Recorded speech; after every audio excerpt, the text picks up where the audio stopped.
Bonsoir et bienvenue dans la 93e, le talk show franco-suisse du football européen. On se retrouve après une semaine de trêve et une semaine où on a eu des petits problèmes techniques malheureusement. Mais on se retrouve aujourd'hui le 21 février en live sur Twitch pour débriefer le ballon rond, un peu de Ligue des Champions, un peu de championnat, un peu de tout.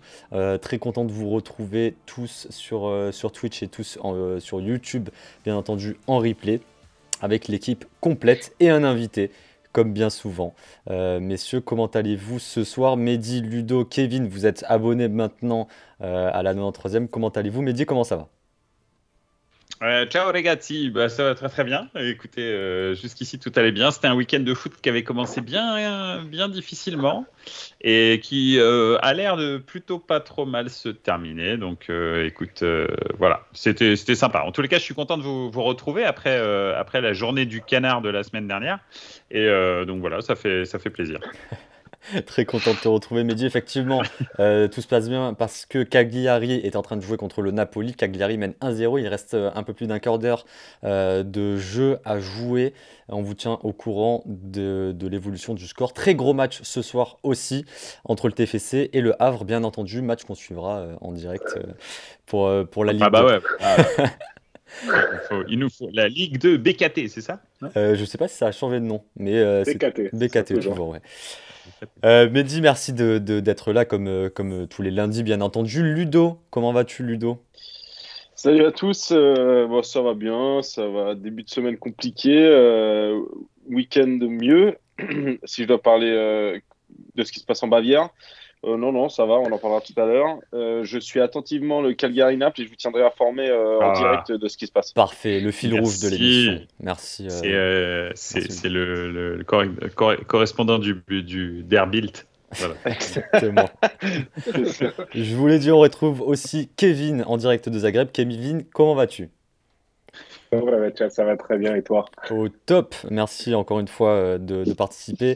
On parlera de Ligue 1 aussi avec toi et de Ligue des Champions, bien entendu, après une démonstration du Paris Saint-Germain mardi dernier. Mehdi? Un match sérieux. Un match sérieux. Mehdi? Mais un match sérieux. Non, je voulais dire qu'en plus de l'extrême compétence de Kevin et du bonheur de l'avoir avec nous chaque semaine, c'est quand même ultra la classe de pouvoir présenter quelqu'un en disant qu'il est en direct de Zagreb. Exactement. C'est vrai qu'on a un reporter. À chaque fois, ça me fait kiffer. C'est pas une blague. Il est effectivement en direct de Zagreb. On ne vous manque pas dans la 93e. On a un envoyé spécial en Croatie. Tout est vrai. Donc on est quand même une émission internationale parce qu'on est sur 3 pays. On a 2 personnes qui sont en direct de Genève, 2 personnes qui sont en direct de France et une personne qui est en direct de Zagreb. Donc tout à fait. Et du coup, l'invité, comme tu le dis et comme tu le spoil comme bien souvent, Mehdi, bien entendu, merci encore à toi, en direct de Genève, Jeff qui nous fait l'honneur avec son beau maillot de Liverpool d'être notre invité. Jeff, tu devais venir depuis un petit moment dans la 93e pour parler de la Première Ligue. Jeff, comment vas-tu? Bienvenue à toi.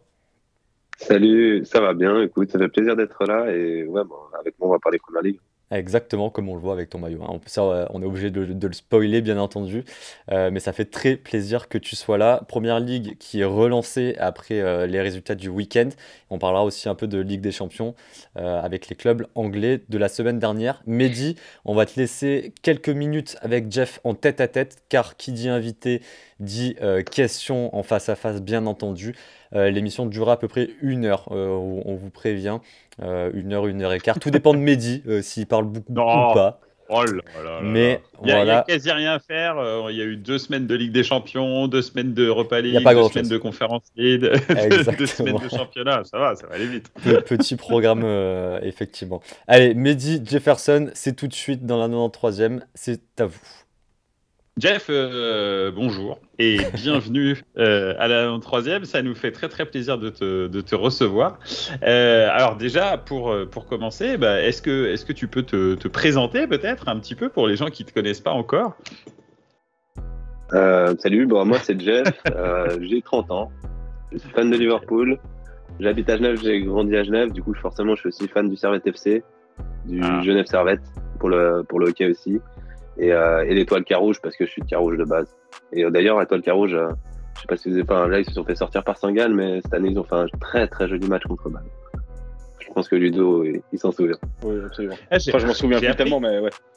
J'ai appris quelque chose qui lie le championnat d'Italie au championnat suisse. C'est qu'en fait, le Torino a été créé par quelqu'un qui était un fan du Servette. Et c'est pour ça que l'équipe du Torino est violette.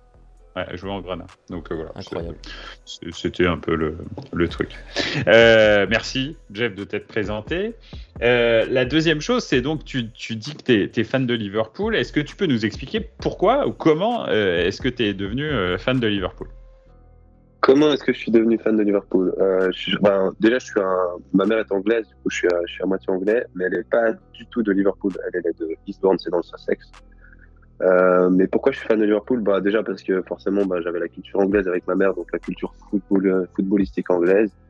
Et j'ai 3 frères, et avec mes 3 frères on regardait tous le football quand on était gamin. On avait chacun un peu notre équipe préférée. Il y avait Manchester United, Arsenal, Chelsea et Liverpool pour moi. Et pourquoi à Liverpool directement? Je sais pas. Bon, c'est vrai qu'à l'époque, on jouait à FIFA 2000, même je crois, même celui d'avant, je crois, je sais plus. Je crois que c'était dans le 2000 qu'on jouait et je jouais tout le temps avec Liverpool en fait. Et j'ai toujours aimé cette équipe et depuis, j'ai suivi cette équipe. Ok, très bien. J'ai eu très très peur que tu me répondes la finale 2005. Non, j'étais fan avant, quand même. Pour la prochaine question. Quand même. Et enfin la prochaine question certainement. Et la question traditionnelle, la dernière question traditionnelle de nos invités. Si tu avais un moment de football, une émotion à retenir, une chose que tu as vécue qui était la chose la plus marquante que tu aies vécue dans le football, ce serait quoi? Je crois que tu connais la réponse, non? La finale 2005. La finale de 2005. Je pense que c'est pareil pour Mehdi. Hein. Alors ouais, mais pas avec la même émotion, on va dire. Ouais. Effectivement. Non, c'est pas la. Après, ça dépend de ce qui m'a plus marqué footballistiquement. Si on parle d'un match, oui, forcément, je vais choisir ce match-là. Après, si tu me dis quelque chose qui m'a marqué vraiment, genre les dribbles de Ronaldinho, tu vois. Ça, c'est quelque chose aussi que je me souviendrai toujours. Voilà. C'est pour ça que je dis dans le foot, n'importe quoi dans le foot, ce qui te marque le plus, c'est cool que ce soit les dribbles de Ronaldinho. Moi, je pense très sincèrement que si je dois faire une différence entre l'équipe de France et le Milan. Entre le Milan, ce serait la finale 94 qui m'a transporté de joie, de bonheur et c'était magique, quoi. Et puis effectivement, pour la France, ce serait bien sûr le 12 juillet 98. Je pense que voilà, j'étais jeune, c'était beau. Jeune et innocent. Et tu travaillais le lendemain, n'est-ce pas, Mehdi? Et le lendemain. On connaît l'anecdote. Merci Mehdi, merci Jeff pour cette petite intro et encore bienvenue à toi dans la 93e. Jeff, ça me fait très plaisir que tu sois là. Messieurs, commençons directement avec les 4 premiers matchs de Ligue des Champions qu'on a suivis de manière interposée mardi et mercredi dernier. Sachez que demain et après-demain, ça reprend la Ligue des Champions, bien entendu. Ça se joue sur plusieurs semaines. Les 2 premiers matchs qui ont eu lieu mardi étaient Sporting Portugal, Manchester City avec une démonstration de City et Paris Saint-Germain, Real Madrid avec une démonstration de jeu du Paris Saint-Germain et un match très sérieux, on en parlait en off. Je vous propose qu'on attaque sur le PSG Real. Mehdi, si tu as quelque chose à dire, vas-y directement. Oui, j'ai quelque chose à dire. Parce que je pense que pas Kevin... du tout vu une démonstration du Paris Saint-Germain. Pas du tout. Vas-y.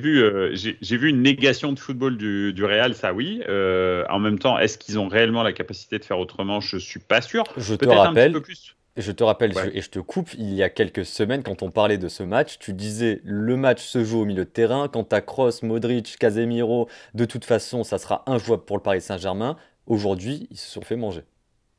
Non, alors attention, je disais pas que c'était injouable pour le Paris Saint-Germain, je pensais qu'ils allaient avoir plus d'impact. Effectivement, je suis d'accord avec vous, je suis absolument d'accord avec vous.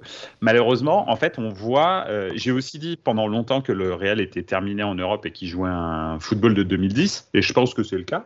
réellement. Et je pensais pas que ça allait être aussi criant parce qu'en fait, au Paris Saint-Germain, il n'y a pas de plan de jeu, il y a juste un peu des joueurs qui sont un peu dynamiques et ça a suffi pour les éteindre complètement. Je pense quand même qu'au match retour, ce sera un peu plus compliqué pour le Paris Saint-Germain parce que ils peuvent pas faire pire que ce qu'ils ont fait là au match aller. Maintenant, Paris m'a pas montré énormément de choses, un petit peu plus en deuxième mi-temps, mais à la fin, excepté des différences individuelles, heureusement qu'il y a eu un très bon Verratti et un très bon Danilo Pereira, en tous les cas, c'est ce que je pense. Je pense que ça a été les deux meilleurs joueurs du côté Paris Saint-Germain. Et de l'autre côté, le meilleur joueur, bien sûr, c'est Courtois. Heureusement qu'il y a Courtois, parce que si on va dans ton sens, heureusement qu'il y a Courtois, parce que sinon, il n'y a pas que 1-0. Ah oui, bien sûr. Oui. C'est clair. Il n'y a pas qu'un 0. Normalement, il doit y avoir 3-0 au moins. Kevin, la règle fait sur Kylian Mbappé, c'est un peu... Kevin, est-ce que tu es d'accord avec Mehdi quels sont tes contre-arguments si tu n'es pas d'accord? Moi, je dirais déjà premièrement qu'il y a eu beaucoup de maîtrise du côté du Paris Saint-Germain. Bien entendu, le Real n'a pas accepté le match. En fait, c'est un peu comme un combat de boxe. Il faut qu'il y ait deux boxeurs sur le ring. Et en fait, on a eu l'impression que le Real Madrid s'est défilé. Ils se sont dit, on va essayer de limiter l'impact d'Mbappé, donc on va jouer bas. Et c'est un peu jouer contre nature. Et quand on arrive dans les huitièmes de finale des Champions, on a le grand Real de Madrid en face, on s'attend quand même à avoir une autre prestation. Moi, j'avais l'impression d'avoir une équipe lambda de Ligue 1 qui fait son double rideau en 4-4-2. Même Rennes, entre guillemets, a mieux joué au Parc des Princes que le Real Madrid. Donc, j'étais un peu déçu de ce point de vue-là. Après, les Parisiens avaient un bon plan de jeu. On a senti que pour une fois, Pochettino avait vraiment bossé et avait vraiment, du coup, sorti le petit joker Danilo Pereira qui compensait un peu sur le côté droit des montées d'Hakimi. Au niveau du milieu de terrain, que ce soit Paredes, Verratti ou Danilo, ils ont contrôlé les trois d'en face. Donc, il y a rien à redire là-dessus. Mon seul petit bémol, quand même, c'est qu'à la mi-temps, avec la pression qu'a imposé le Paris Saint-Germain, il devrait mener d'au moins 2 buts. Et c'est pas ce qui s'est produit. Donc c'est quand même le petit point d'amélioration, c'est qu'à ce niveau-là, il faut être réaliste quand on domine de la sorte. Voilà, il faut pouvoir en mettre un ou deux. Et ce manque de réalisme ou manque de réussite, entre guillemets, on l'a vu ce week-end contre Nantes. Et voilà, après, on a eu en face une équipe qui a joué au football et Nantes a gagné. Donc après, voilà, je pense qu'entre le Real et le Nantes, je ne vais pas faire de comparaison, mais je trouve que oui, le Real d'Ancelotti a essayé d'endormir le Paris Saint-Germain. Le plan a failli fonctionner à 1 minute près. C'est vrai. Après, est-ce que c'est quand même un bon résultat pour le Paris Saint-Germain, cette victoire 1-0? C'est un résultat correct. Je ne dirais pas que c'est un bon résultat dans le sens où, quand on regarde la physionomie du match, Paris doit gagner plus largement. Ensuite, on a la suppression du but à l'extérieur. Ouais. Certains disaient que ça allait ouvrir davantage le jeu, etc. Je pense pas parce que, initialement, cette règle-là, elle a été instaurée pour que les équipes qui jouent à l'extérieur attaquent davantage. Là, on va se retrouver dans des scénarios où les gens vont se dire, on joue le retour à la maison, le match aller, on va cadenasser, on va mettre un double rideau. Et quand on sera à la maison, on va essayer de mettre davantage de pression, etc. Et c'est ce qu'a fait le Real de Madrid. Ils sont vraiment passés pas loin du match parfait, entre guillemets, dans le sens où, pour moi, ils venaient chercher que le 0-0. Ils n'avaient pas la capacité de chercher davantage. Benzema était diminué. Vinicius, on l'a pas vraiment vu. Asensio, Bale, est-ce que ce sont encore des joueurs de foot? Eden Hazard qui est rentré. Enfin, il y a plein de petits défauts dans cette équipe. Je vais pas parler de Lucas Vazquez en latéral droit. C'est pas le top niveau européen. Je pense même qu'à l'Olympique Lyonnais, Vazquez, il n'est pas titulaire. Et je veux pas faire injure à l'Olympique Lyonnais, mais c'est une réalité aujourd'hui. Donc, exactement. Effectivement. Du coup, messieurs et Ludo et Jeff aussi, comment est-ce que vous voyez la seconde manche, le match retour? Est-ce que le Real va jouer pareil, laisser le ballon et jouer en contre, même à domicile, Ludo? C'est comme il disait Mehdi, de toute façon, ils ne pourront pas faire pire. Et surtout que maintenant, ils ont la pression de devoir aller marquer. Du coup, forcément, ils vont devoir attaquer plus, s'ouvrir plus. C'est ce qui fait que ça va probablement donner encore plus d'occasions de contre-attaque parisienne. Je vois très mal le Real sortir de ce pétrin. C'est ce que disait Kevin. C'est dommage parce que ça aurait pu être un match parfait, le 0-0. Alors, ça n'aurait pas été du tout le match mérité, mais ça aurait pu être le match parfait. C'est pas le cas. Ils vont devoir cravacher et éviter les attaques de Mbappé. Ça va être très très compliqué. Jeff, toi qui n'a rien à voir avec les deux championnats, comment est-ce que tu as vu ce match? Comment est-ce que tu vois la physionomie du match retour? En fait, je serais assez intéressé de voir ce que vont faire Paris plutôt, parce qu'eux, ils sont en train de gagner 1-0 pour l'instant sur la double confrontation. Est-ce qu'ils vont arriver avec l'idée de cadenasser, comme il disait Kev, le Real au premier tour, ou est-ce qu'ils vont essayer quand même d'aller marquer un ou deux buts, pour s'assurer la victoire? Et après, pour le Real, ça va être compliqué, je pense. Ça va vraiment dépendre de l'état de forme des joueurs ce jour-là, quoi. Ok. Dans les commentaires, il y a Égalisation Johnny de Naples, si jamais. Ah, égalisation Voilà, de Naples contre Et il Cagliari. reste combien de temps là? Il doit rester une dizaine Il de reste minutes. 4 minutes. 4 minutes. Ah, ça officiel. va, ça va. Si on perd pas de points sur Naples, c'est bien. Qu'est-ce Johnny, que je voulais juste dire? me dire avant que Le tu but- parles, Johnny qui nous dit dans les commentaires, je pense que c'est déjà plié pour le match retour, même à 0-0, le Real aurait dû marquer. Ça va être dur pour le Real, je pense, de s'en sortir. Vas-y, Mehdi, ouais. Je disais, le but à l'extérieur, ça a un effet marrant sur la Coupe d'Europe, qui est plutôt sympa. À l'époque, c'était les équipes à l'aller qui recevaient, qui avaient beaucoup de mal à se découvrir, parce qu'ils se disaient, si on prend un but, on est mort. Ouais. Maintenant, effectivement, comme le dit Kevin, hein, c'est l'équipe qui vient, qui dit à quoi ça sert d'essayer de se découvrir, vu que de toute façon, marquer à l'extérieur, ça compte pas plus que marquer chez nous. Donc, ça a juste inversé le réflexe de protection. En tous les cas au match aller. Et en revanche, ce que ça va créer aussi, c'est que ça va créer beaucoup plus de prolongation. Donc moi, personnellement, en tant que que fan de foot, j'adore ça, les prolongations. C'est un truc que je kiffe, j'ai toujours kiffé. Voilà. Les prolongations et les pénaltys, c'est un truc que j'adore. Je sais pas pourquoi, mais c'est comme ça. J'aime la dramaturgie de ce truc. Et surtout, ça va régler une vraie injustice. C'est le but qui compte double en prolongation, alors qu'il n'y a qu'une seule prolongation. Ouais. Il n'y en a pas deux. Et donc, l'équipe qui est à l'extérieur au match retour, en fait, si elle marque, l'autre équipe est obligée de marquer 2 buts, ce qui était complètement ouf, en fait. Enfin, moi, je trouve ça complètement injuste. Là, en fait, au moins, ça va régler cette ouais, bah, elle était à la maison au match aller. Hein. Donc, voilà. Et elle n'a pas de prolongation. Donc, mais bon, bref. Voilà, Ok. voilà. Bon, après, le match retour reste quand même très ouvert et le Real devra faire le jeu de toute façon bien sûr. pour se qualifier, donc ça mérite. Et Benzema sera à 90% au lieu d'être à 50% comme le match aller. Ouais. Kevin, pour Il y conclure. aura 2 suspendus côté Real. Il y aura 2 suspendus côté Ouais, Real, ça c'est vrai, Casemiro ça. Ouais. et Mendy. Et je pense Ouais. que Marcelo est plus dans la forme de sa vie. Au milieu de terrain, on ne sait pas qui est-ce qui va jouer côté Real. Donc ça va être intéressant de voir cela. Et je pense que côté Paris Saint-Germain, dans l'approche du match, ils vont à tout prix vouloir gagner parce que sur les dernières saisons, on n'a pas vu le PSG remporter une confrontation aller-retour. Je crois que la dernière fois que c'est arrivé, ça fait au moins 3 ou 4 ans, au minimum. Effectivement. Donc voilà, pour le Paris Saint-Germain, ce serait important de gagner. Et pas juste se contenter d'un match nul. Et encore une fois, côté Real, la clé, ce sera Thibaut Courtois, parce que si Thibaut Courtois se trouve, c'est terminé. Exactement. Avec un peu de chance, il fera le même match que le match aller au Parc des Princes, bien entendu. On va pas s'attarder sur le résultat du Sporting City parce que c'était une victoire écrasante, 5-0, avec le match qui était plié après 10 minutes, si je dis pas de bêtises.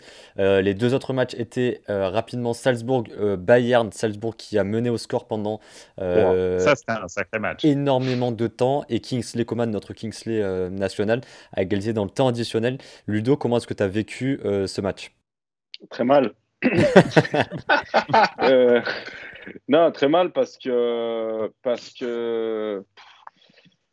il y a un mélange. En fait, Salzbourg ont fait un match parfait défensivement. C'était très rigoureux. Ils se sont arrachés jusqu'à la fin. Alors, pour le coup, Coman, ça va être le sauveur bientôt. Hein. Je sais pas, parce que à chaque fois qu'il est dans les bons coups, il nous a sorti du pétrin, même si les buts à l'extérieur ne comptent plus double.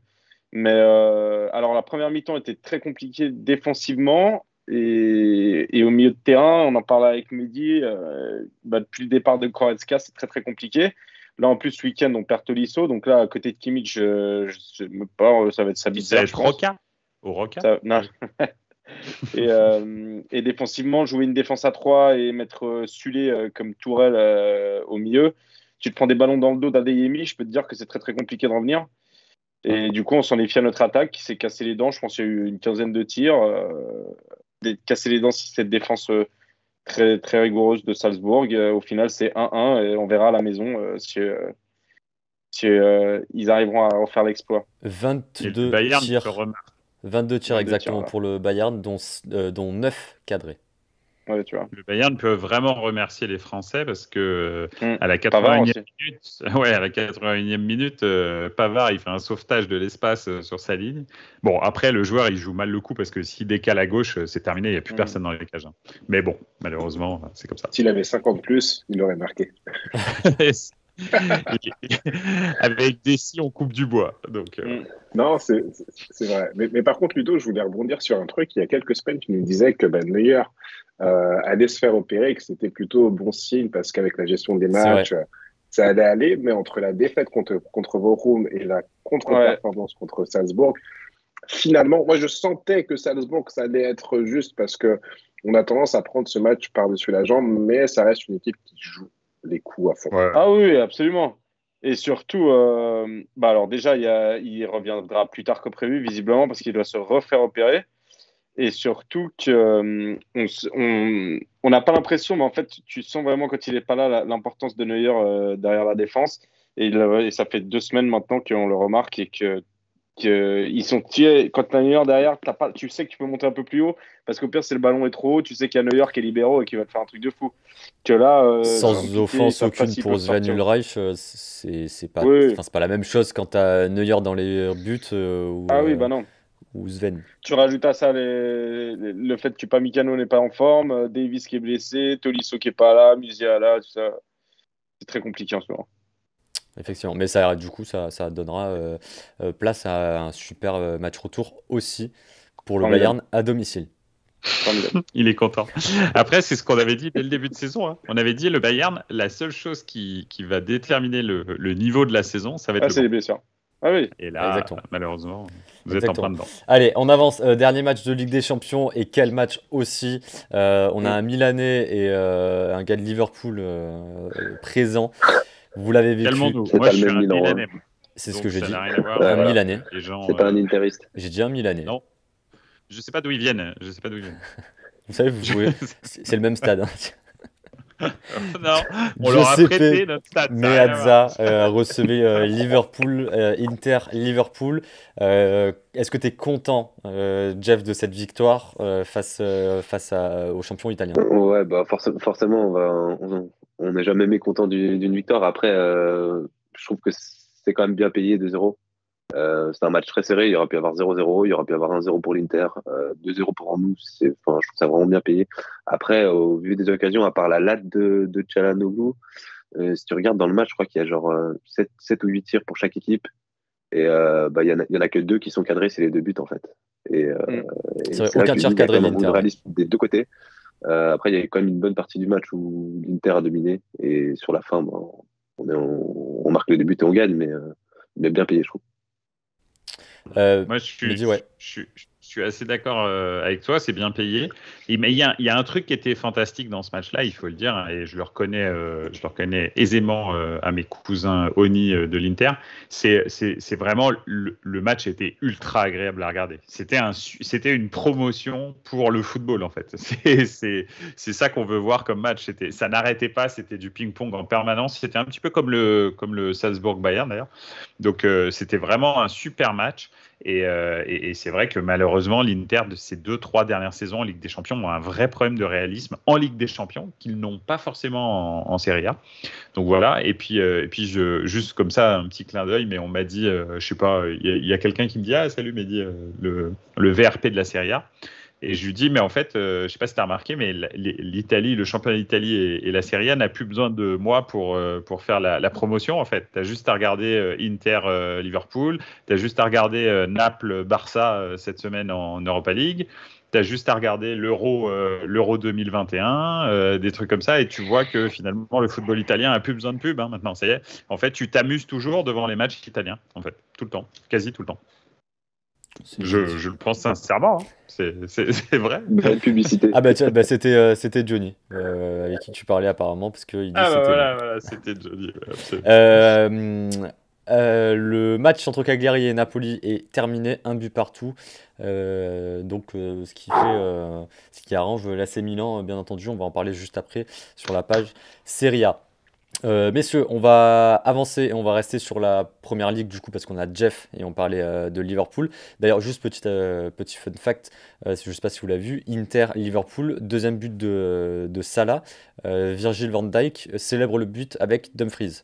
Je ne sais pas si vous avez vu cette image avec le Ah non, j'ai latéral pas droit vu, de moi. l'Inter Attention. il le prend dans ses bras. Alors gentiment parce qu'ils sont coéquipiers en sélection nationale, mais c'était assez marrant.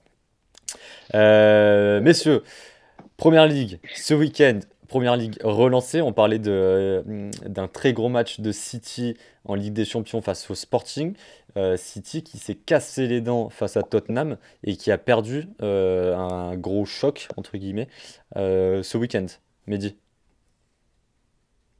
Ouais, c'était un très bon match que j'ai eu l'occasion de voir, pas complètement après le travail, malheureusement.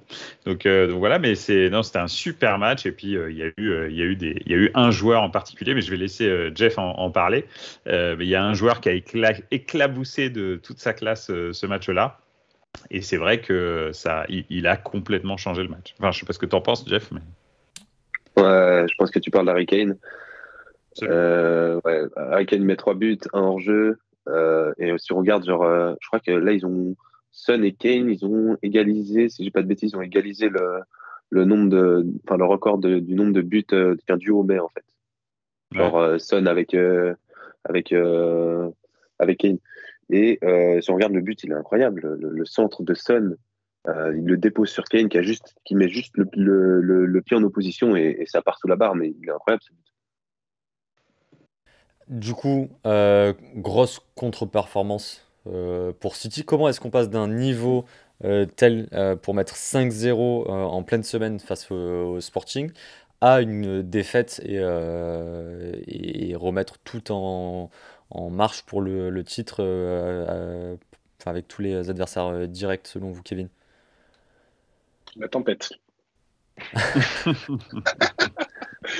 Non, la tempête en deux temps. Pourquoi? Parce que City a eu des péripéties pour pouvoir atterrir justement après leur match à Lisbonne. Ils ont atterri à Liverpool plutôt que Manchester.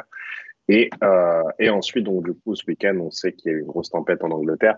Mais je dirais que non, quelque part, il y a une sorte de décompression qui se produit toujours avant et après les matchs de Ligue des Champions. Ça s'est vu, hein.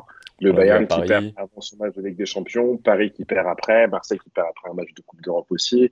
Donc effectivement, c'est difficile de gérer ces matchs en milieu de semaine, puis ensuite enchaîner avec le championnat. Tottenham qui, lui, n'a plus de compétition européenne à côté. Eux n'avaient qu'un seul match à préparer dans la semaine, donc ça se joue sur des petits détails, mais effectivement, ça peut se ressentir. Après, c'est vrai que beaucoup de facilité en milieu de semaine, ça n'aide pas non plus. Donc voilà, City a quand même beaucoup d'avance, même si c'est vrai que Liverpool a un match en moins. Ils ont quand même de quoi lâcher un peu de l'est comme le Paris Saint-Germain. En soi, ça ne va pas être dramatique et je pense que City finira quand même Alors, champion. toujours 6 points d'avance pour City. On te voit grimacer, Jeff, 6 points d'avance et un match en retard pour le Liverpool.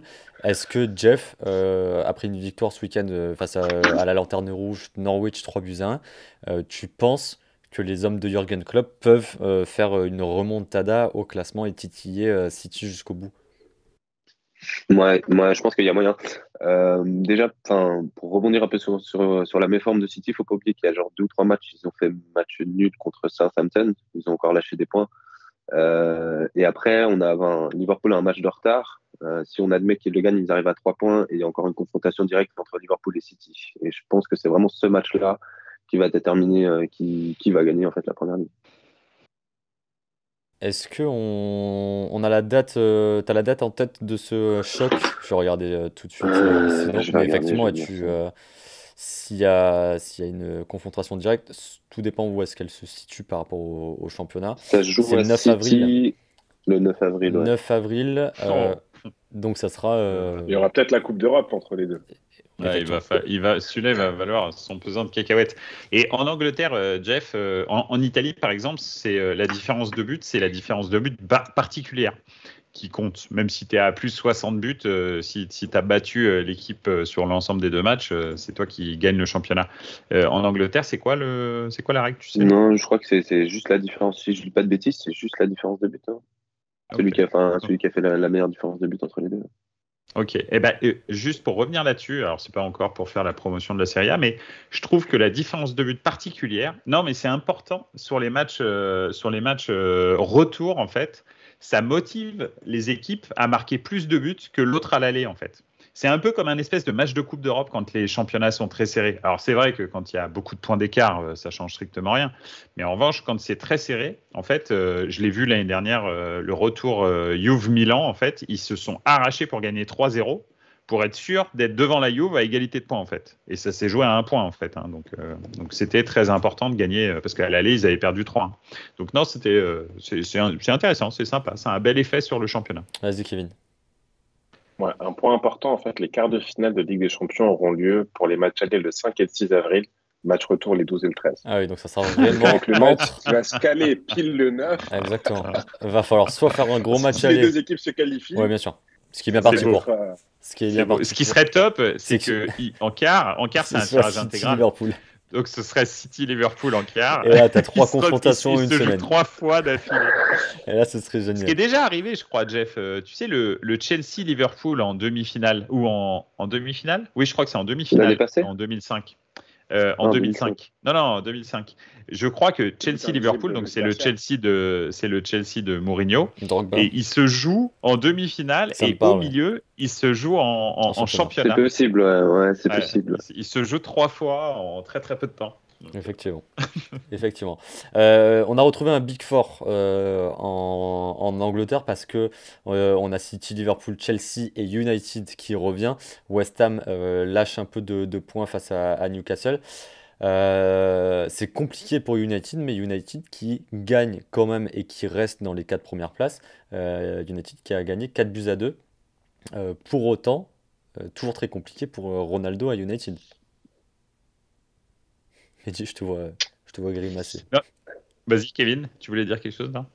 Non, moi sur Ronaldo, enfin moi je dirais davantage de choses sur Messi parce que il y a toujours un peu cette volonté qu'ont les gens de les opposer. Non, après pour Cristiano Ronaldo, il a fait son temps et effectivement à United c'est assez particulier avec Ralph Rangnick, mais voilà, il a pas une équipe suffisamment forte autour de lui pour pouvoir briller. C'est comme ça. Après. Et il y a aussi des problèmes d'ego, pas d'ego, mais d'influence dans le vestiaire. Il y a clairement une espèce de bataille ouverte apparemment entre Ronaldo et avec Maguire et Ronaldo et son clan. Qui veut, quand je dis son clan, c'est certainement les Bruno Fernandes, sans vouloir faire du communautarisme, hein, c'est pas ça, mais effectivement Bruno Fernandes, il joue avec lui en équipe nationale, tout ça, il va pas commencer à se mettre Ronaldo à dos, hein, ça c'est sûr et certain. S'il veut tirer les pénaltys. Ouais, voilà. Donc effectivement, il a un groupe Ronaldo et Maguire en a un autre, et ils sont vraiment en train de, apparemment, c'est une très très mauvaise ambiance dans le vestiaire à l'heure actuelle.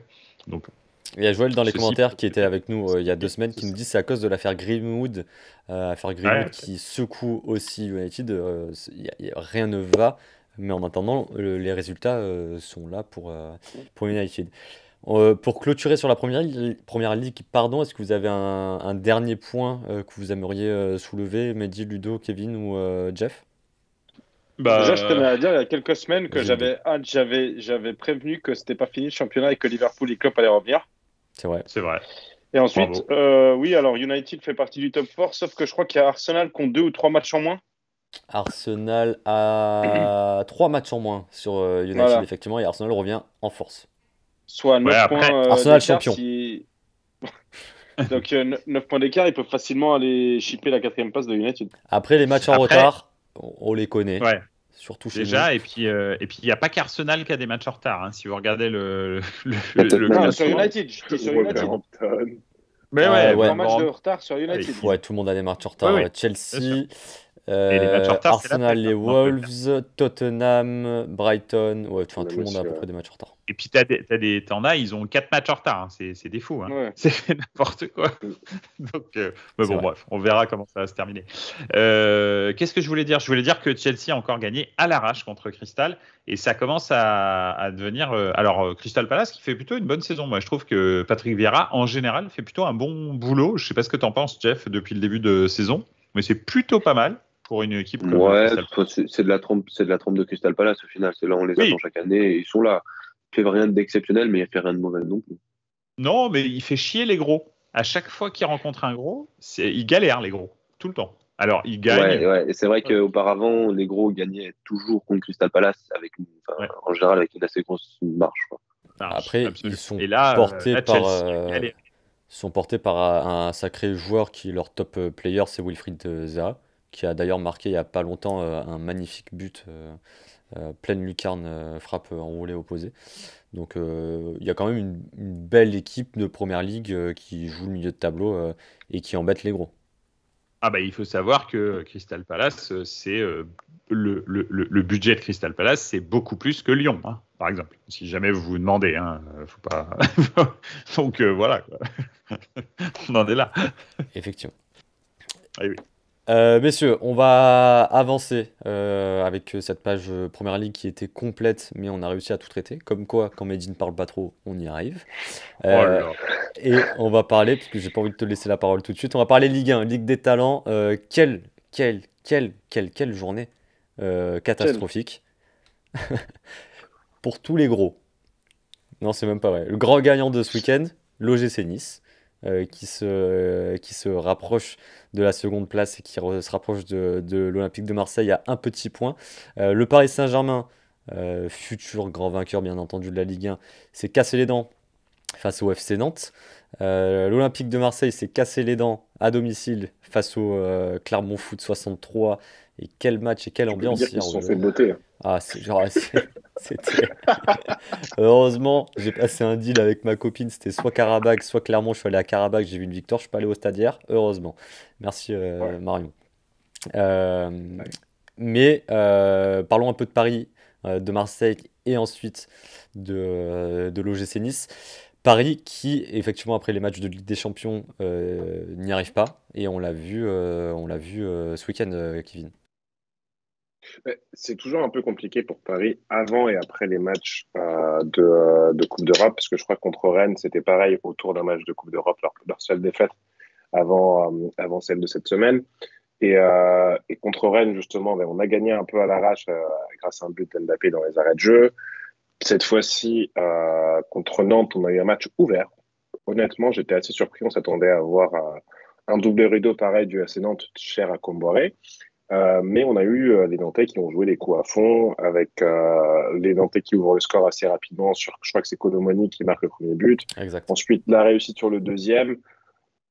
Et un arbitrage, je dirais, assisté, entre guillemets, dans le sens où il y a eu pas mal de décisions un peu litigieuses de l'arbitre, des cartons rouges retirés, des mains ou des jaunes distribués un peu de façon légère au côté Paris Saint-Germain.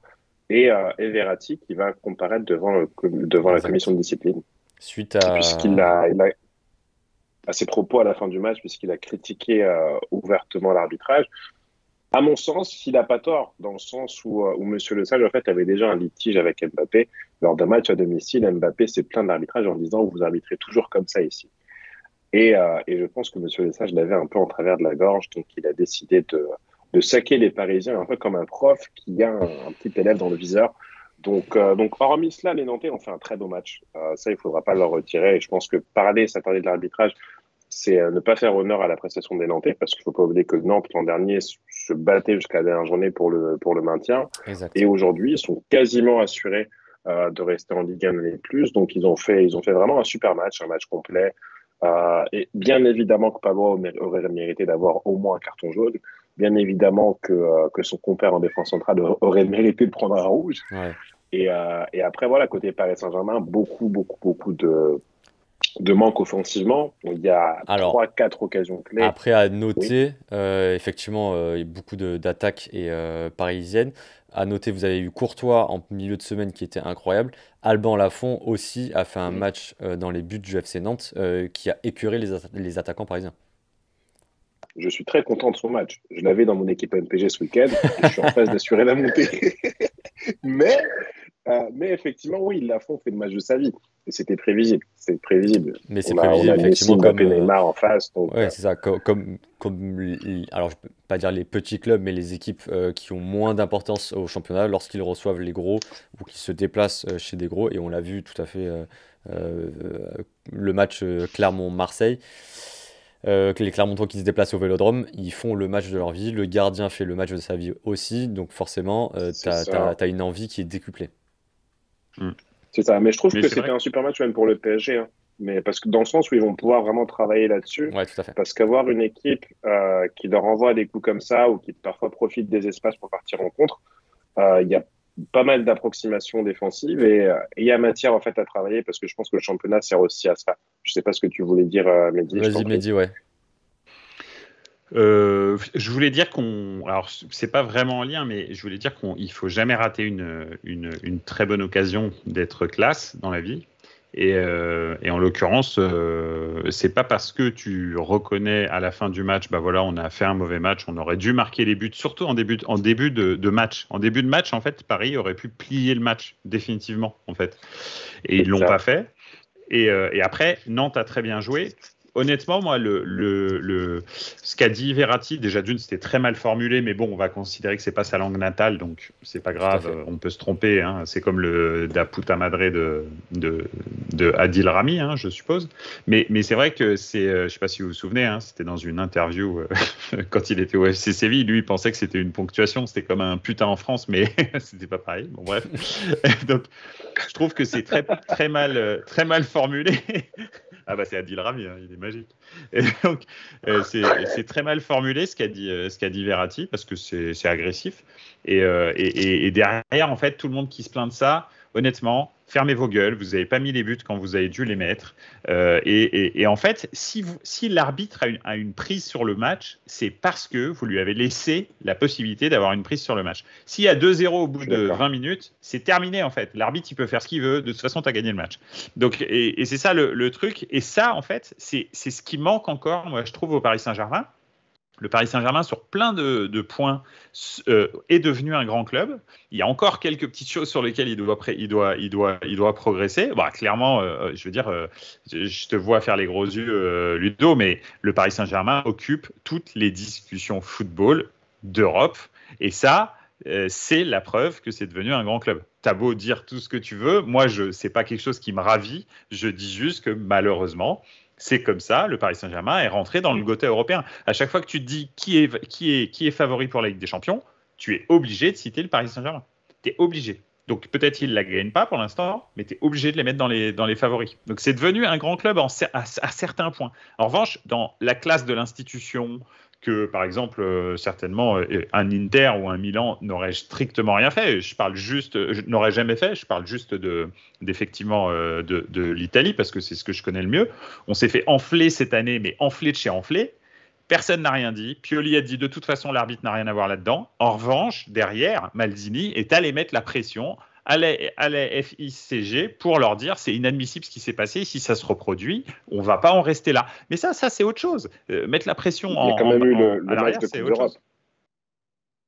Le match de Coupe Le d'Europe. match de Coupe Contre d'Europe l'Atlético. contre Liverpool.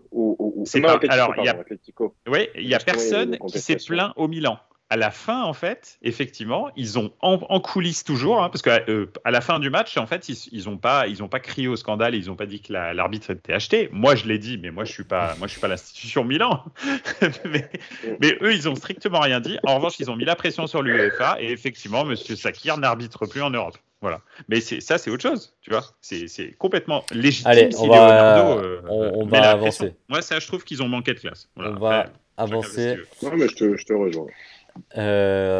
Donc le PSG qui laisse des points, mais de toute façon, 13 points d'avance, on n'en est pas. Marseille aussi perdu, donc. Voilà, l'Olympique de Marseille perd face à Clermont avec honnêtement un très très très beau match de Clermont et du Sampaoli qui fait du Sampaoli, un coaching catastrophique, pardon, qui est en train de se mettre un peu quelques supporters à dos avec une entrée de Luis Enrique qui est ailier gauche qui rentre et arrière droit.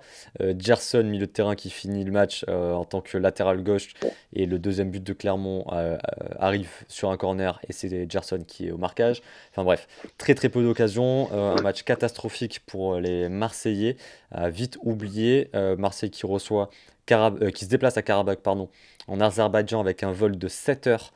et du décalage horaire jeudi prochain. Donc ça va être très compliqué et crucial pour les Marseillais en Conference League. Et l'OGC Nice qui prend des points, comme je le disais, et qui se retrouve à 1 point de l'Olympique de Marseille, 45 points, avec une victoire sur le papier, 1-0 face au SCO d'Angers. Maintenant, 2 buts refusés sur hors-jeu, si je ne dis pas de bêtises. Une prestation quand même très solide des hommes de Christophe Galtier, Kevin. Ouais, très solide. En plus, ils font un bon parcours en Coupe de France.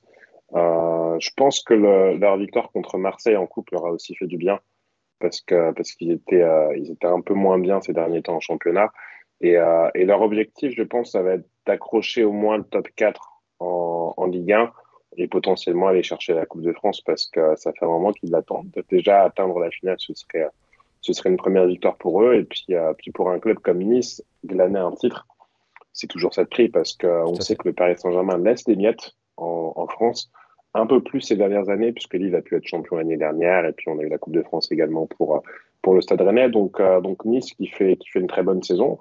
Moi, je me pose juste des questions par rapport à Marseille, par rapport à Lyon, qui, depuis de nombreuses années, n'ont aucun titre, alors qu'il y a la place, en tout cas à mon sens. Effectivement, et tu parlais de la Coupe de France, l'OGC Nice qui est quand même l'équipe la plus armée, je trouve, à mon sens, pour gagner la Coupe cette année. Événement en Ligue 1. Attention à Versailles. Attention à Versailles, effectivement, le petit poussé. Événement, et on clôture la Ligue 1 sur ça. Événement ce week-end, l'AS Saint-Etienne n'est plus relégable. Ni dans la zone rouge. L'AS Saint-Etienne qui a gagné et qui se retrouve 16e au classement. Incroyable. Les hommes de Pascal. Ils ont fait un nul, il me semble. Ils ont fait un nul, effectivement. Mais qui... ouais, tout à fait. Ils ont pris un point face à Strasbourg. Strasbourg qui est 4e. Strasbourg qui aussi, on en parlera lors d'une prochaine émission, qui est un peu la surprise. 4e au classement pour les hommes, pour les Alsaciens. Messieurs, on avance parce qu'il nous reste peu de temps. Pardon ? Julien Stéphan, le coach. Exactement, je ne savais plus je crois que c'est lui. Magicien breton. C'est vrai, exactement. Direct, Spezia qui marque face à Bologne. Les hommes de Thiago Motta qui mènent 1-0. Allez, Serie A avec Mehdi, Serie A et Week-end où tous les gros ont chuté. Absolument, ouais. Il y a eu 2 semaines qui se sont passées, mais si on parle juste du week-end dernier, effectivement, tous les gros ont chuté. Enfin, pas chuté, il y a eu beaucoup de matchs nuls. En tous les cas, le samedi soir à 20h45, tout le monde rigolait. Tout le monde, Milan était éliminé de la course au titre. Et moi, le premier, parce que faire 2-2 contre la Salernitana. Ouais. Non, tout va bien. On a quelques coupures, mais tout va bien. Ah mince. Donc c'est vrai qu'à 20h45 samedi soir, j'étais un petit peu énervé parce que faire 2-2 contre la Salernitana, c'est très compliqué. Et puis oui, c'est très compliqué à prononcer aussi.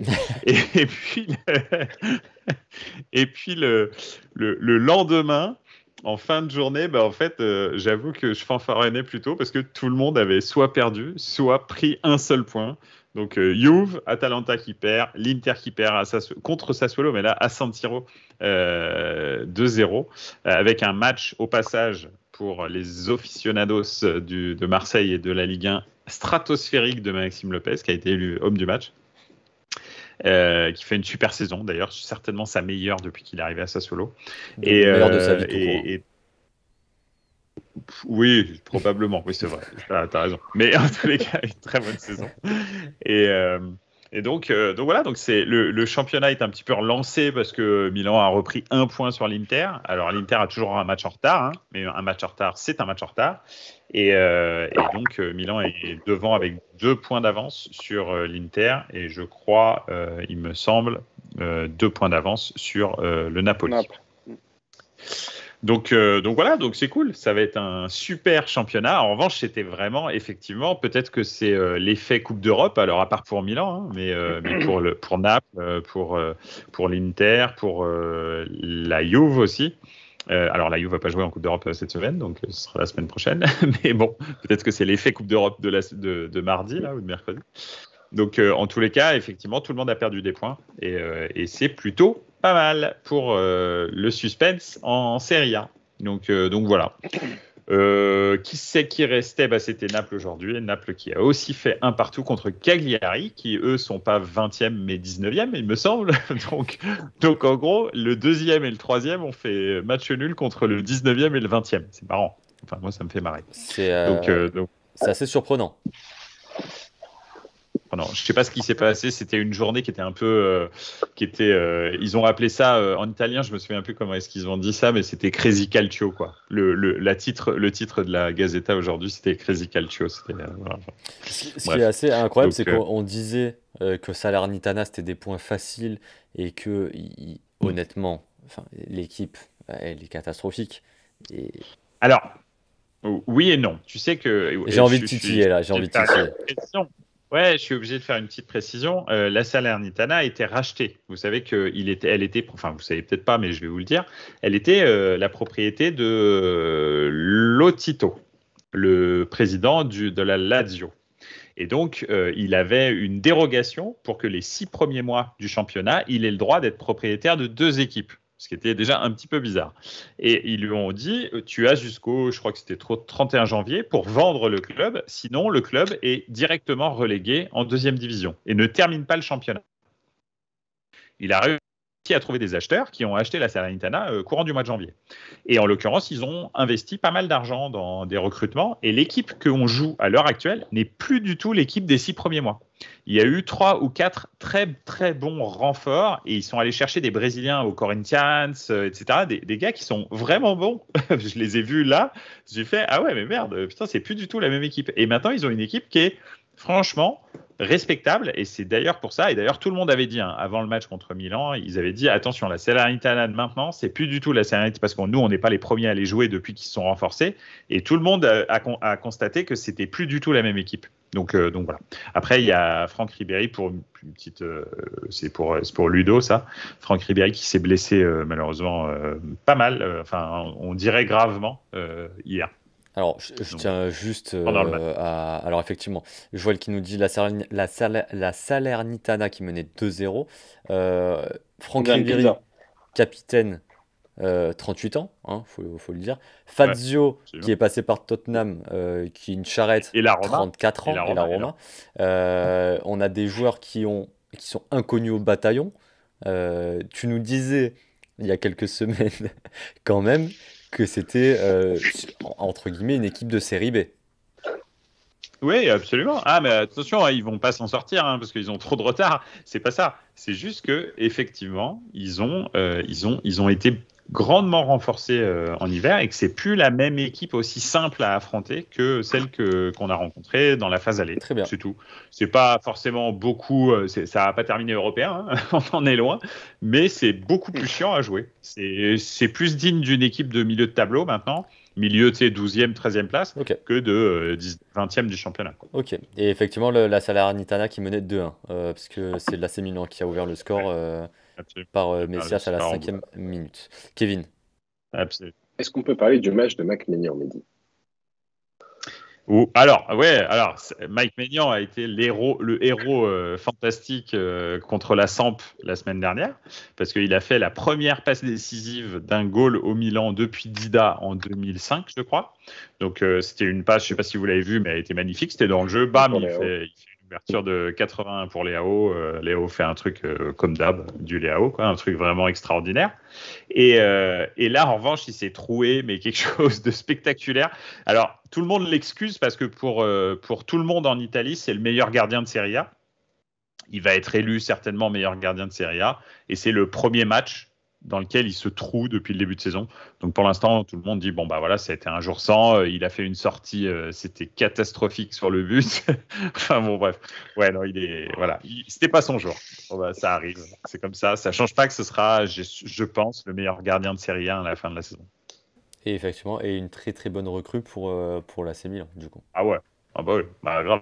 Maignan, c'est vraiment du très très haut niveau. il a fait un miracle, quoi. C'est-à-dire qu'il a fait oublier Gigio Donnarumma. Ce qui est assez impressionnant, effectivement. Prochain match pour l'AC Milan vendredi face à l'Udinese.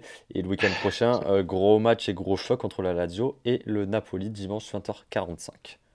Absolument. Et suivi la semaine prochaine du derby de la Madonnina, mais cette fois-ci en Coupe d'Italie, donc en demi-finale de Coupe d'Italie, mardi 1er. Très bien. Donc, voilà. Et j'aurai le plaisir d'y être pour mon premier derby. Vrai. Incroyable. Je suis très, très, très c'est vrai que tu nous avais dit ça. En pleine semaine, il y en a qui ne travaillent pas, donc c'est top. Ouais. Félicitations, Mehdi. On avance. Merci pour cette page Serie A, Mehdi, avec la Bundesliga et notre ami Ludo, qui a eu un peu chaud face au promu. Ouais, alors j'en ai marre de devoir courir après le score depuis maintenant 3 semaines parce que ça va pas. Il y a un gros problème défensif, un gros problème milieu de terrain. En fait, il y a un gros déséquilibre entre la défense et l'attaque, je pense. Parce qu'on a vraiment une bonne attaque, on a un quatuor offensif qui tourne bien. Et le truc, c'est que Kimmich participe beaucoup aux actions offensives, mais du coup, sur le repli, on n'a plus personne. Et on en pâtit, du coup. Ce qui fait que le premier a ouvert le score avant que Robert fasse des miracles et qu'on finisse par gagner le match 4-1 avec un doublé à nouveau de Lewandowski. Pas grand chose à retenir, on s'est fait peur on a perdu contre Bochum, on se fait peur contre Salzbourg et là on a tremblé un minimum contre le néo-promu. J'espère que l'étincelle qui est en train de prendre va vite s'éteindre et que l'infirmerie va vite se vider parce que sinon ça va être très compliqué pour la suite de la saison. Effectivement.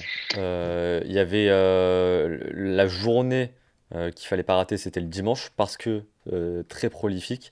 Il y a eu à 6-0 dans le derby Borussia entre Dortmund et Gladbach. Et un 6-1 entre Leipzig contre le Hertha. Ouais, absolument. Un Leipzig qui revient très bien. On les voyait au fond du gouffre. On se posait plein de questions. Est-ce qu'ils vont pouvoir jouer l'Europe ou pas? On voit maintenant qu'ils sont juste derrière Leverkusen qui ont perdu 3-2. Ça va être une très belle fin de saison pour la 3e place. Je me demande si Leipzig peut le faire maintenant qu'il n'y a plus de Ligue des Champions. Est-ce qu'ils peuvent aller rechercher cette 3e place? À voir. En tout cas, ça marche bien pour le moment. Jeff, est-ce que tu suis un peu la Bundesliga? Pas plus que ça. Je regarde le classement, mais après, je regarde pas vraiment les matchs ou les résumés des matchs. C'est la première ligue pour moi. Seulement première ligue, il n'y a aucun autre championnat, à part la Ligue des Temps, bien entendu, en France. Ouais, la Ligue des Champions, forcément. Ouais, non, c'est que la première ligue, la Ligue des Champions. Ok, ça marche. Ludo, est-ce que on a notre point ou est-ce que Mehdi, Kevin, vous avez des points à voir en Bundesliga avant de clôturer par la Liga? Moi, je suis très content du doublé de Christopher Nkunku. Je vais faire sa propagande jusqu'à la fin de la saison. À chaque fois qu'il va marquer un but, je vais être là, je vais dire, c'est mon beau-frère. Donc, D'ailleurs, assez surprenant. Il est maintenant à 3 ou 4 buts de Haaland. C'est pas rien. Alors, Haaland est blessé, évidemment, mais je crois que c'était déjà son 13e but avec Nkunku. Et on voit qu'il a un niveau de forme en ce moment qui est extraordinaire. Et je suis très heureux de côtoyer de loin, pour le coup, un membre de sa famille. Mais effectivement, c'est impressionnant ces stats. On le rappelle que c'est pas un numéro 9, donc d'être aussi proche de Erling Haaland, c'est impressionnant. Et d'ailleurs, Christopher Nkunku qui tire les tirs au but, les pénaltys. Les pénaltys. Et les coups francs. Assez surprenant. Et il a fait une évolution assez incroyable. Et il y a une belle prise de masse. Hein. C'est ça. Après, déjà, au Paris Saint-Germain, c'était l'un des meilleurs prospects. Je t'en prie, Mehdi. Vas-y, Mehdi. Ouais. Non, je parlais de Leipzig en général. Leipzig a eu beaucoup de changements. On en a parlé. On en a parlé suffisamment au début en disant qu'on comprenait pas ce qu'ils avaient fait entre on vend tout au Bayern et puis on verra bien ce qui se passe. Donc c'était sûr que ça allait prendre du temps à digérer un petit peu la nouvelle façon de travailler. D'ailleurs, il y en a un qui a sauté entre les deux. Hein. Donc voilà, Jesse Marsch, il a pas résisté au début de saison catastrophique. Mais là maintenant, ça a l'air de prendre. Vraiment. C'est-à-dire que maintenant, il y a un plan de jeu, il y a vraiment des automatismes. Et puis, effectivement, ils ont Christopher Nkunku qui est voilà. Peut-être que En le revanche, je te Real leurre n'aura pas. pas. Nkunku va venir pour 8 millions au Bayern. Ouais, probablement. Non, mais tu sais que ça, c'est bien le truc du style, il va terminer au Real à la place de Mbappé ou une connerie comme ça. Ah. Christopher Nkunku, toujours pas appelé par Didier. Il y a Naomi qui me dit que Didier lui passe un coup de fil. Effectivement, c'est. Ouais. Alors, Ouais. Didier, il a beaucoup de mal à téléphoner. Hein. C'est-à-dire qu'on a réclamé Théo Hernandez ici pendant 2 ans et demi. Que l'autre espèce de chef je sais plus où il joue là, Lucas Digne, ne servait à rien sur l'aile gauche. Alors Lucas Digne joue à Everton si jamais, et avait fait une très belle saison en première ligue. Oh, arrête, c'est n'importe quoi. Et là, Nkunku, on voit clairement que quand même, je veux dire, tu vois, en attaque à l'heure actuelle en France, il n'y a pas grand-chose de mieux en fait. Donc en tous les cas sur l'aile. Donc voilà. Pourquoi est-ce qu'il s'embête? Ce qui est un avantage encore pour Christopher Nkunku, c'est qu'il peut jouer partout. C'est un vrai couteau suisse. Donc tu peux le mettre. C'est ça. Absolument. Joueur hybride, tu peux le mettre partout. Et il est toujours aussi bon. Didier qui regarde souvent cette émission, Absolument. la 93e. Donc Didier, n'hésite pas. Si tu nous entends. Coup de téléphone, Christopher, il sera là, bien entendu. Je pense que Diaby a une longueur d'avance sur lui. Diaby a une longueur d'avance, tu penses? Ouais.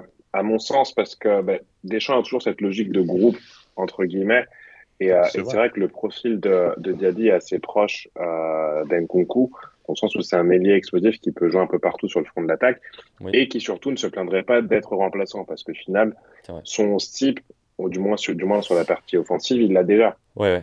Et ce que Deschamps essaie d'avoir, c'est des joueurs de complément qui peuvent sortir du banc et apporter. Et pour Nkunku, il y a une problématique aussi qui va peut-être se soulever à court ou moyen terme, c'est qu'il est binational. Il peut toujours prétendre à jouer pour les Léopards de la République démocratique du Congo, qui ont un barrage le mois prochain contre le Maroc.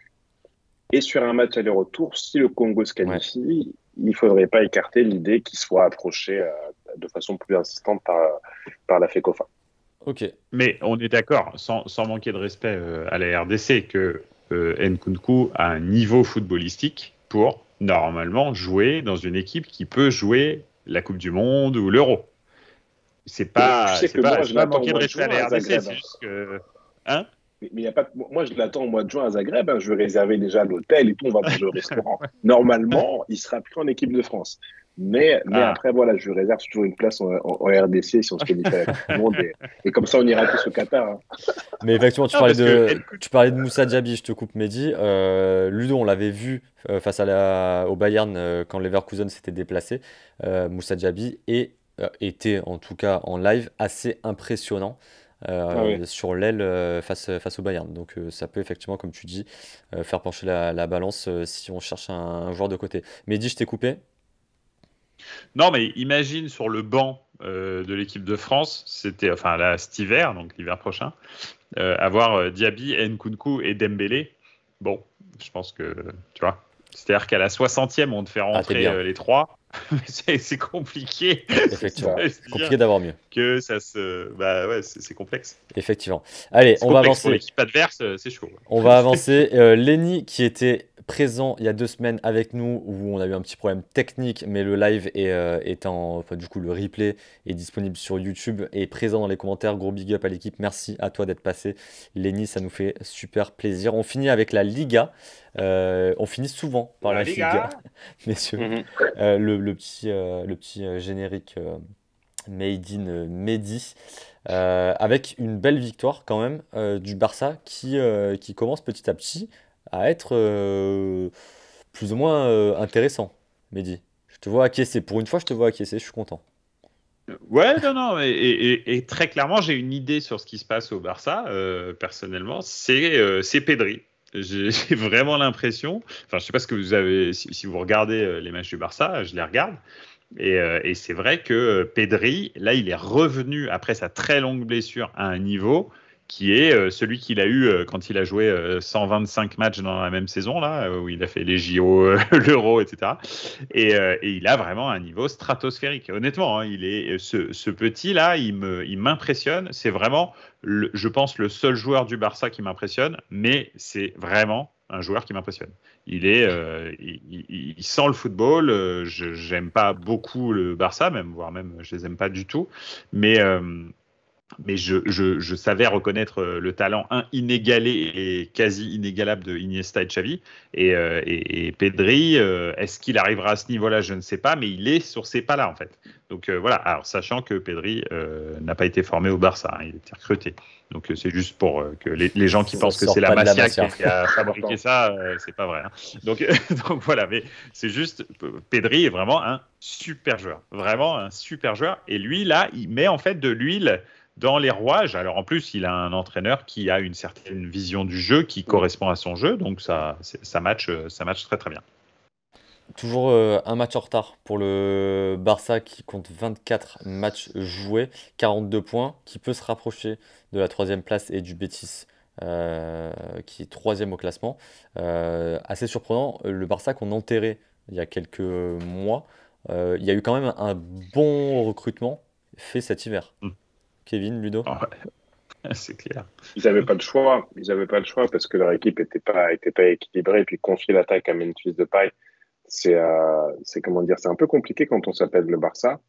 Donc ils ont dû du coup faire venir Ferran Torres. On a aussi Adama Traoré qui sur le papier n'a pas forcément l'ADN Barça, mais avec Aubameyang ça apporte justement un autre style de jeu. Et je pense que c'est important pour le Barça d'évoluer aussi, d'avoir une certaine mutation dans le jeu, parce que le jeu stéréotypé qu'ils avaient pendant 10-15 ans, aujourd'hui, ça marche pas tant que ça. Donc, il faut avoir une petite variété, sortir des joueurs du banc pour apporter ce petit plus. Ludo, tu voulais prendre la parole. Mehdi, tu t'arrêtes, tu as dépassé le décompte. Non, moi, c'est plus de manière générale quelle tristesse de voir que le premier du championnat d'Espagne est le Real Madrid, quand on voit ce qu'ils ont... Comment ça joue et qu'est-ce qu'ils présentent sur le niveau européen. C'est face au Paris Saint-Germain, certes, mais quelle tristesse pour ce championnat. Et l'image qui va en pâtir de tout ça, c'est que probablement que le Real Madrid va sortir, ça va être le champion de leur championnat, et que ça prouve que la décennie Liga est bel et bien terminée depuis l'arrivée de Lavar, potentiellement.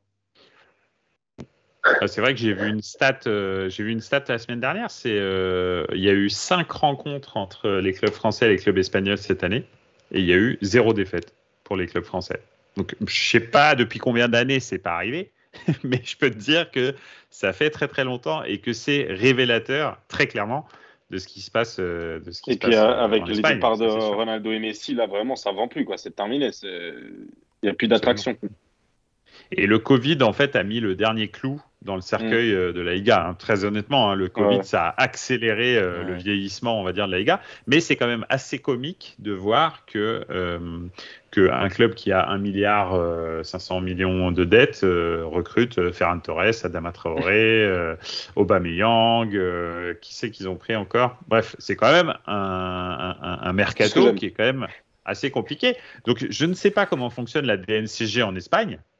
Certainement comme elle l'a fonctionné toutes les années 2010.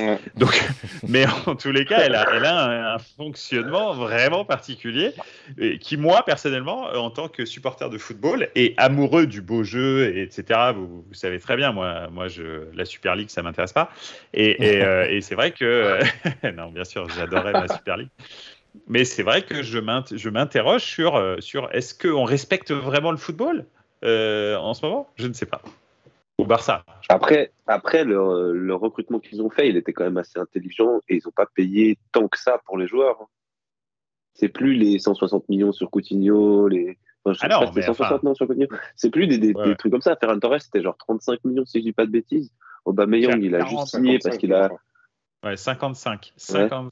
Aubameyang, attention le salaire qu'il a. Alors Arsenal. Après, il a un bon salaire, mais il a juste signé. Et puis c'était qui le dernier qu'on disait qui est Adama Traoré. Adama Traoré, ça coûte de l'argent parce qu'il joue en Angleterre. Je sais pas combien ils l'ont acheté, mais après il venait de Wolverhampton. Il jouait déjà au Barça avant, donc ça reste quand même un joueur assez intéressant à recruter puisque il a déjà joué avec les joueurs qui sont sur le terrain. Ah, mais tout ça, c'est de l'argent. Exactement. Ah oui. C'est beaucoup d'argent. Pour un club en Argent déficit, qui, normalement, n'ont pas, c'est vrai. Mhm. si C'est j'ai vrai. bien compris. Mais on verra. Très bon banquier. Ouais, Ça fait- grave. Ah, voilà. Tout à fait. À défaut d'avoir un directeur sportif. Ouais, c'est Ouais. déjà pas mal. Mais on verra où est-ce que ça peut amener le Barça. Peut-être, alors titiller le Real, ça va être très compliqué. Mais en tout cas, solidifier une place pour la prochaine Ligue des Champions, ça va être l'objectif pour le FC Barcelone. Le Real a gagné, Séville a fait match nul et l'Atlético a gagné aussi. Est-ce qu'on va avoir les trois sur le podium ou en tout cas en Ligue des Champions? La bataille reste ouverte en Liga. Donc ça, c'est cool. Il reste 13 journées. Il reste du temps à tout le monde. Donc, parfait. On est Euh, bien. Exactement. Adama Traoré qui vient de la Masia, Joël qui dit dans les commentaires, effectivement, petit lien, C'est vrai. donc il est revenu à la maison. Messieurs, je pense que on est bon. Temps record pour la 93e, exceptionnel, on a tout couvert. On aurait même pu couvrir le Super Bowl, mais on le laissera pour un prochain épisode. Messi quarterback. Je tease un peu pour la semaine prochaine. Messi quarterback. Voilà, j'en dirai pas plus. Messieurs, merci beaucoup, merci. On a perdu tout le monde. Joël, pardon, Joël dans les commentaires. Merci Jeff en live avec nous d'avoir participé, d'avoir Merci, Jeff. couvert cette page Oui. Première Ligue. Ça Super. nous a fait super plaisir. Mehdi, Ludo, Kevin, merci encore à vous de vous être rendus disponibles. Merci à tous dans les commentaires d'avoir suivi. Vous pouvez nous retrouver tous les lundis soirs en live. La rediff est directement sur YouTube quelques minutes après le live et en podcast dans les prochaines minutes, heures, voir avec Mehdi s'il est motivé ou pas. On se retrouve la semaine prochaine, Toujours. messieurs, Toujours. si ça vous va. À la Toujours semaine pro- au à la même semaine endroit. prochaine. Merci à tous. Passez une belle fin de semaine. Prenez soin de vous. C'était la 93e. Ciao tout le monde. Ciao. Ciao les gars. Allez, Ciao. Ciao.